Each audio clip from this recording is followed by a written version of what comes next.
The foreman's voice carried across the whole yard. It was August 1958, and the Lazy G Supply Depot sat at the edge of Tucson, on a road that turned to dust 200 yards past the gate. The kind of place where working men showed up before sunrise, and nobody asked questions about the miles behind them. Hal Briggs had run the outfit for 11 years. He knew how to give a man the news without raising his voice. He was giving it now. The man on the receiving end was Roy Decker. Roy was standing at the fence post where he'd stacked his gloves every morning for 6 years. He was not saying anything. He was not arguing. He was doing what a man does when he has spent a long time learning that the world does not owe him a hearing. He was absorbing it. The whole yard had gone still. 4 wranglers near the water trough. A young hand on the gate. A supply truck with the engine idling. Nobody moved. The kind of still that means a room has already decided what it will and won't do. Hal Briggs had his reasons. Roy had come off a horse wrong 3 weeks earlier on a gather run up past the Rincon foothills. Left knee. He'd kept working, the way Roy kept everything, without mention, without complaint. But Hal ran a working outfit, and a limping man cost time he didn't have. And Roy's time was done. In the back corner of the yard, leaning against the water tank with a cup of coffee that had been out there since 5 in the morning, a man in a canvas jacket and a tan Stetson was watching. Here is the story. Roy Decker had come to Tucson in the summer of 1952 with a bedroll, $43, and a discharge paper from the Army's 7th Infantry Division. He had been at the Tucson Reservoir in Korea in November of 1950, 7 days at temperatures that dropped to 30 below, and he had walked out with both feet and a silver star he kept in a tobacco tin and never showed anybody. He was 26 years old when he got to Tucson, and he was 32 now, and those 6 years at the Lazy G were the longest he'd stayed anywhere since before the war. He had learned the country out there the way a man learns a country when he has decided to stay.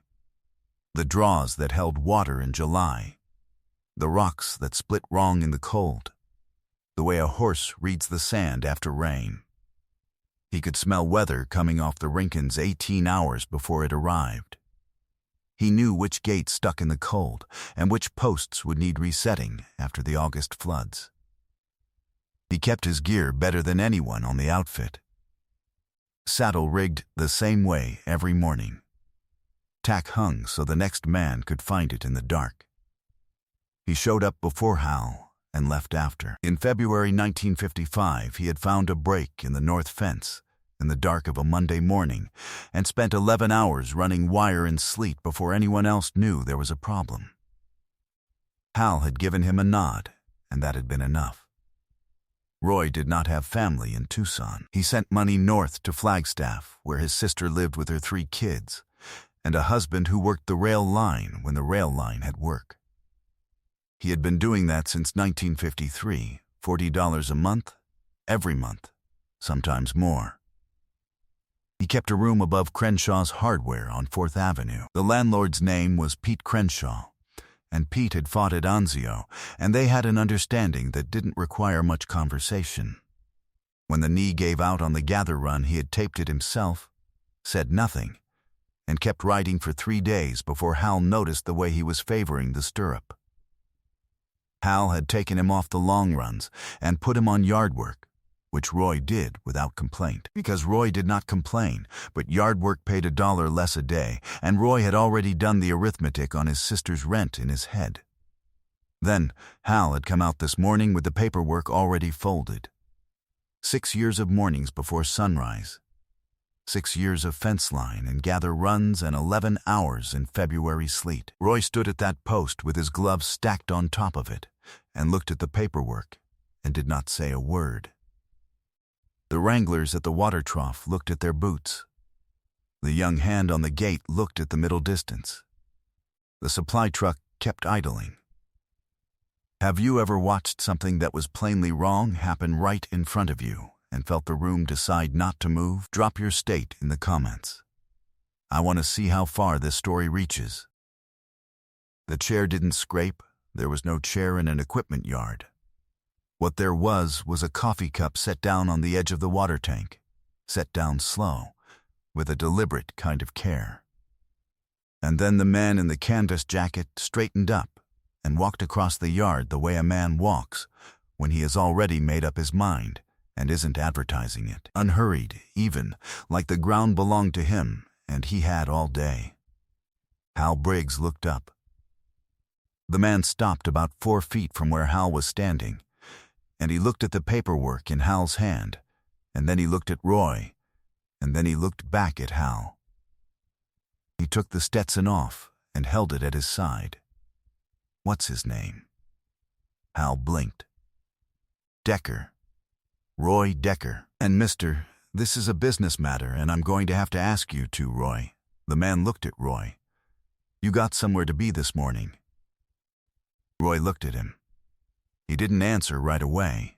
He was trying to place the face the way a man tries to place a face when the face is famous and he is standing in an equipment yard in Tucson and the context is wrong. Not anymore, Roy said. The man nodded. He turned back to Hal. His voice had dropped about half a register. It wasn't unfriendly, it also wasn't asking. A man works 6 years for you without missing a day. Gets hurt on your ground. You're going to put him off. Hal shifted the paperwork from one hand to the other. He recognized the voice now. His mouth moved without producing a word. I've got a problem you can fix, the man said. I'm shooting out at Randolph Park for 2 weeks starting Thursday. I need a wrangler who knows this country and can read a horse and won't need his hand held. You're telling me you're done with this man. I'm telling you I'm not. Hal started to say something about liability and the knee. The man let him finish. I'll have him back to you in 2 weeks. If he's not fit to ride by then, I'll pay the month. Either way, you're not out anything. He paused. Put your gloves back on, Roy. Roy did not move for a moment. He looked at the man in the canvas jacket. Something moved across his face. Not quite gratitude. Something older than that, and less comfortable. The look of a man being handed something he has spent a long time learning not to expect. He picked up his gloves. Hal Briggs folded the paperwork and put it in his back pocket without being asked twice. The wranglers at the water trough went back to what they were doing. The supply truck engine kept idling. By the time anyone thought to say anything, the man in the canvas jacket had already walked back to the water tank and picked up his coffee. The young hand on the gate said it first, quietly, to nobody in particular. Is that? It was. Roy worked the Randolph Park shoot for 14 days. His knee rested from the gather work and wrapped by a picture company medic who looked at it without being asked. Held well enough on flat ground and held better after the first week. He knew the country out past the set the way the hired wranglers from California did not, and he rode point on 3 days of location work in the foothills east of town, and never once needed his hand held. The man in the canvas jacket spoke to him directly 3 times over those 2 weeks. Once to ask him about water sources along a particular draw they were planning to use. Once to tell him he was doing a good job, and once, on the last day, when the crew was breaking down and the trucks were being loaded, he handed Roy an envelope. Roy opened it. He read it. He read it again. There was a check inside made out to the Lazy G Equipment and Livestock Company in the amount of $800, a full month's wages for a working hand at the Tucson rate, made out in advance. Dated that day, on a separate piece of paper, in handwriting that was square and deliberate, were 4 words. Knee gets a rest. Roy stood at the edge of the lot and watched the trucks pull out, and then stood there a while longer after they were gone. He went back to the Lazy G that Monday. Hal Briggs took the check without comment and put Roy back on yard work for the 2 weeks it took the knee to hold without tape. By October, Roy was back on gather runs.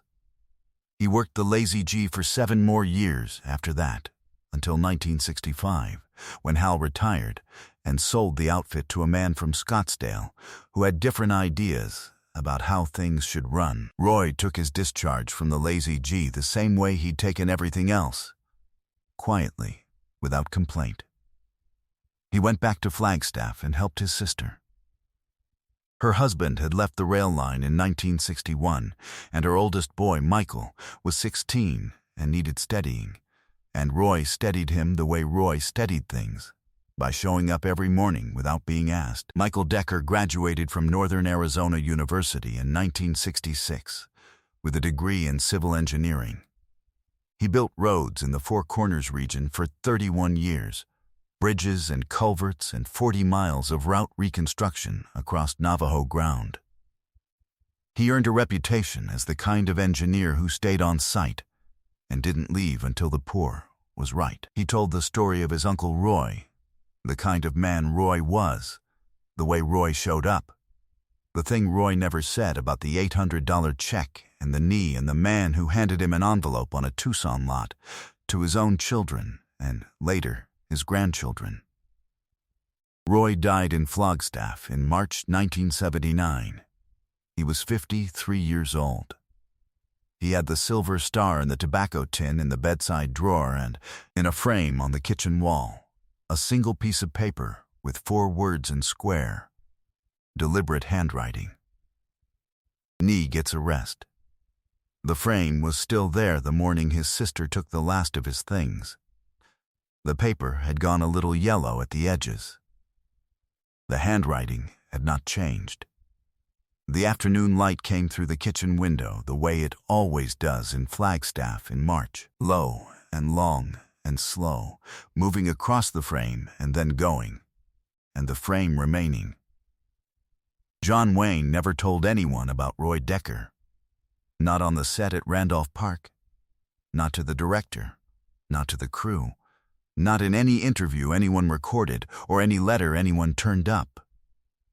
He did not mention the $800 or the knee or the 4 words. He went back to work on Thursday like a man who had stopped to fix a fence and didn't see the point in talking about it.